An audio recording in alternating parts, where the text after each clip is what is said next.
Selamat pagi Indonesia. Anda menyaksikan seputar Bali terkini pukul 10 WITA. Bersama saya Agus Jagatraya.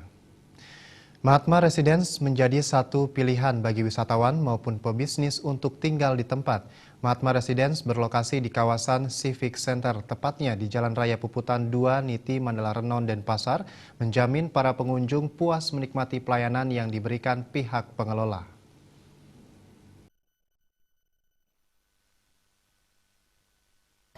Mahatma Residence terletak di tengah kota yang berlokasi 400 meter dari patung Bajrasan di Renon dan dekat dengan pusat pemerintahan kota Denpasar. Mendukung kenyamanan para pengunjung, penginapan ini dilengkapi berbagai fasilitas seperti TV, AC, sip deposit, fasilitas air hangat dan dingin untuk mandi, refrigerator, kopi, dan teh, serta fasilitas lainnya. Pemilik penginapan Ida Ayu Indra Kondi Santosa mengatakan di tempat ini para pengunjung akan dapat melihat patung Bajrasandi yang merupakan salah satu ikon Bali serta pemandangan indah kota Denpasar dan sekitarnya di malam hari yang begitu indah. Harga kamar 275 per malam sudah termasuk breakfast.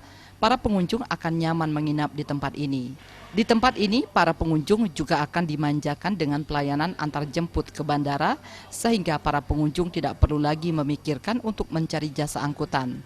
Selain itu, di kawasan ini juga menjadi salah satu pusat kegiatan olahraga, karena lokasinya berdekatan dengan kawasan Bajrasandi.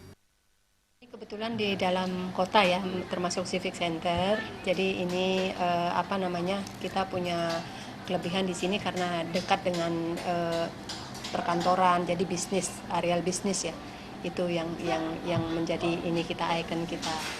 Kita di sini namanya jasa ya, kita harus bagaimana menservis di sini, yaitu kita keramahan, kita tetap menonjolkan bagaimana sebagai orang Bali.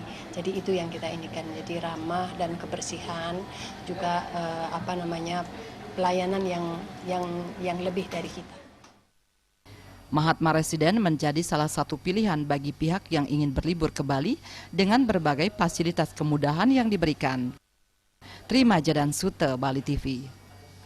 Pemirsa, demikian seputar Bali terkini kali ini. Nantikan informasi menarik kami lainnya dalam seputar Bali terkini 1 jam mendatang. Salam Indonesia.